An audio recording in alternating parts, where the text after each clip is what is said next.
So the first player that we're gonna describe is the goalkeeper. Yep, the goalkeeper is the one on charge of protecting the goal, or that's what we normally think, alright? But now the goalkeeper is much more than that, and especially the new football. Yes, football had changed for 20-30 years ago, where the goalkeeper was the one in goals only and was there ready to save all the shots. Buffon said one day, if I have to make a save, my team and I didn't do the job. Yes, because the goalkeeper's job is not to stop a shot. No, if that happens, everyone else fails in the job, and that's the very last option to the goalkeeper save us from a goal. Now the new footballers had changed. The new footballers are actually players as goalkeepers that can play football, help in attack and help in defense. And I'm gonna explain you how. So to start with, what are the player attributes of the goalkeeper? Yes, it should be someone that has quick reflex, very coordinated, good core skills, especially first touch and striking the ball. Gotta be a confident player, gotta be a leader, and also have excellent communication skills. Yes, and we're gonna go further and deeper, explain each of the characteristics of the player. So normally here is the individual, alright? You as a goalkeeper, you yourself, yes, you gotta be good and ready if you have to save a goal, if you have to dive, if you have to intercept a ball from the counter-attack, if you have to play a long ball, if you have to play a short ball, if you maybe have to play a quick 1-2 with someone, or a quick combination play with someone, getting the ball from one side to the other one. Yes, you gotta be good. That's you as an individual. Now, the goalkeeper have many roles in the game that I'm gonna show you. When we are attacking, let's touch on your job as a goalkeeper when we are attacking. So for example, in this one we got distribution. And what's distribution? Yeah, distribution is when the goalkeeper got the capacity to keep the ball side to side, to link one side of the pitch to the other one, to connect with more players. For example, in here, to connect the ball, if the fullback is in trouble, got pressure and plays the goalkeeper, can the goalkeeper switch it to the 5 and restart and try to hit and start the counter-attack on that way? Or what if everyone is opening spaces? Can he play a ball in the middle here? But what if also the short pass is not an option because we're under pressure? Let's say we got a situation like this, when we're under pressure, the ball is played for the goalkeeper, everyone is pressing here, can maybe find an angle to play number 6, but if that's not an option, let's say 6 is also marked, can he be good enough to play the ball in behind there? But now let's gonna touch a little bit on create angles of support.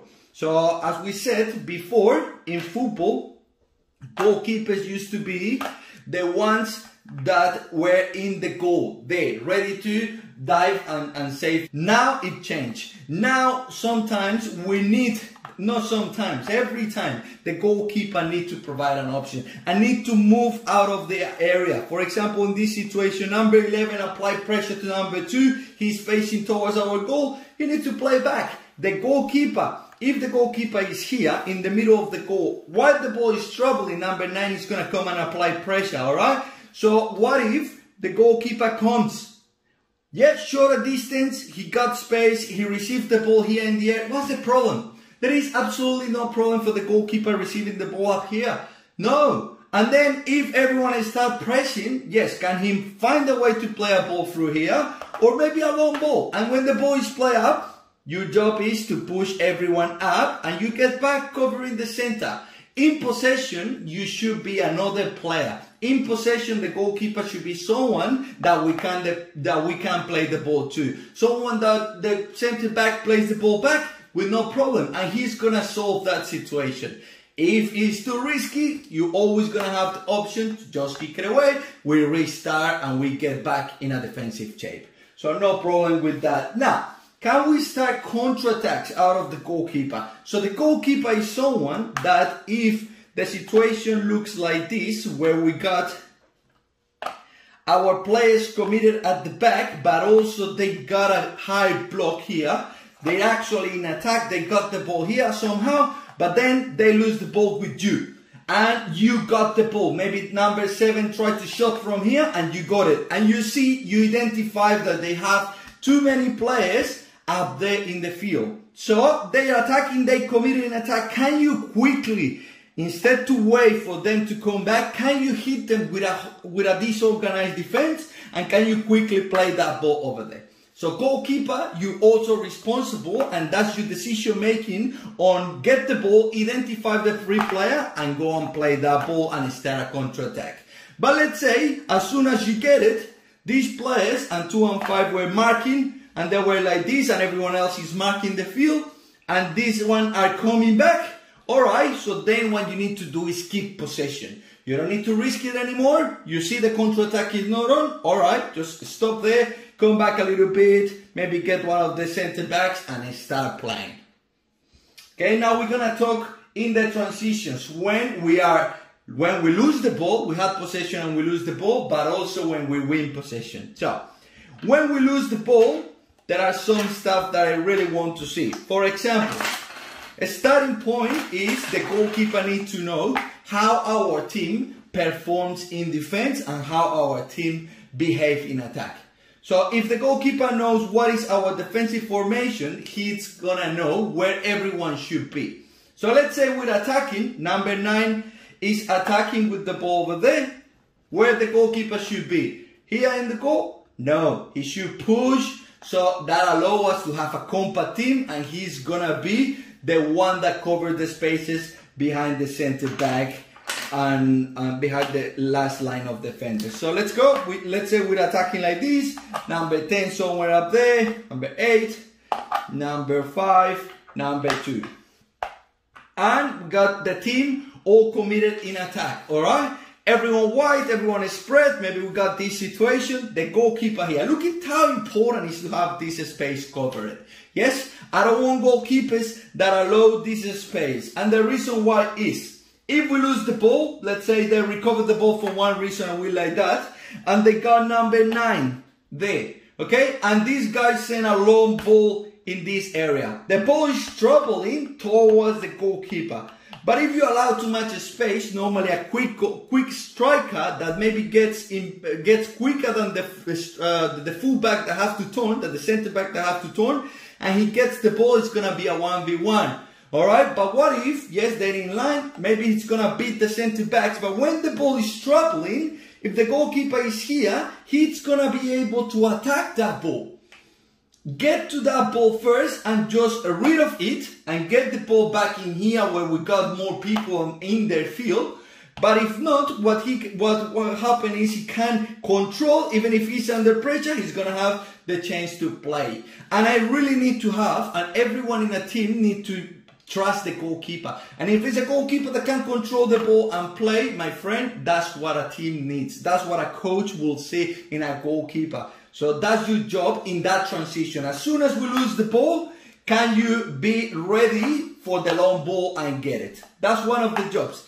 But now let's say they start playing, building up from the back when we recover the ball. So yes, you're gonna come back, but then your job is using your communication skill to bring everyone back in position. For example, if the ball is in the middle, what you want is to bring the fullbacks back and no wide. You want a team compact in defense and compact in the middle here. So what you want is a formation, and it really depends of your coach and your teammates, but what you want is a 4-4-2 covering most likely what?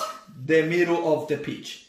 Yes? Even if they have players on the wide areas, even if they have players like this and we're a compact team and they kind of free, it doesn't matter. I would rather these 3 players than someone in the middle and open spaces in the middle. So, now, let's say you did your job, yes, you bring here, but you know that you should be compact in the middle, but then you see 5, 2, and maybe 7 and 11 like this. And you identify these spaces in the middle. Everyone is stretching out. So at that point, your little chip, and because you're facing the game from behind, you should bring players compact in the middle. Bring them. Yes, the boys play here, doesn't matter. We're gonna go, we're gonna move, and we're still covering and compact. if they want to switch the ball over here, which in young ages is very difficult, but if they find their way to get to the other side, the goalkeeper should be able to move in relation with the ball and organize his defense. If maybe number 9 goes 3 pushes with him and this ball can be playing behind, the goalkeeper needs to be able to call the 4 to come and close that space. So he's in charge of that. The goalkeeper needs to be able to organize the defense and as quick as possible, especially in that transition moment. But now let's say the transition in attack. What happens when they are attacking? What happens when the team is attacking, alright? They are attacking and they send a ball that you intercept. Let's say everyone is up here from them, 7, 9, and 10. They got a lot of people in attack. As well as our players here. So we got our players in here. They send a cross, for example, and the goalkeeper intercepted. You got it. Boom. You catch the ball in the air. Now you can identify that you got 4, 5, or 6, even 6 players of them in attack. So something like this, and you got possession. And then you need to identify, are the options available to play a quick ball to 11, 7 or even 10 or 9 in the middle here? Can you break that line of defense by playing the ball in behind? Can you start a counter-attack like that? Yes, can you or not? So let's say in this situation they free, that's the option. But what if they not free? What if they got the mark? What if maybe 5 is covering, 5 is covering, 2 is covering over there, you get the ball and no one is free. Alright, we want to keep possession. We just want it, let everyone come back, yes? And then we decide if you're gonna go to fight for a long ball there, or if you maybe start playing out from the back. That's your decision. So you got 2 main jobs in the transition. Can you quickly start a counter-attack? If not, can you keep possession? So the last thing we want to happen is they having the opportunity to shoot at you. If that's happening, if the goalkeeper is in the situation where he gotta dive and save us and get on the club, fantastic for him, but everyone else didn't do the job and maybe himself didn't do the job and let the player come that match. Alright? So the team and your team, your job is to make sure they don't create scoring opportunities, and you can help to do that by keeping your team compact, by organizing your defense, by covering the space in between the your line of defenders and yourself. This is the space you need to manage all the time. Goalkeepers need to move everywhere in relation with the ball, of course, covering the middle. If the ball is up here, I want you up there. I don't want you here when the ball is there. Why? Any player trains 60, 70, 80 meters shots. They don't train that. It's very unlikely that happens. And if that happens, and if you're a young footballer, who cares? Who cares? You're learning how to manage the space. You're learning how to be a proactive goalkeeper. So it doesn't matter if by one chance out of hundreds of millions of options, this guy got the ball, you're up here and they send it and score. Very good, but that's never ever gonna happen, alright? And the chances are very low. But what if the ball is playing behind and you intercept it here? For me as a coach, that's the kind of goalkeeper that we want. I'm not saying this. This comes from people that really knows about the position and about football. People in, for example, the Australian goalkeeping coach, and people that we've heard from them what is the new way to play football. So goalkeepers, I encourage you to be a good player, a technical player that can stop, can control, can pass, someone that understands where the team should be, someone that identifies when to play a long ball, when to play short, and also someone confident and a leader. Okay? And that was very much the description of a goalkeeper today. I hope you enjoyed it, and I hope it was a good video for you to understand a little bit more about the role of the goalkeeper in a soccer team. Thank you.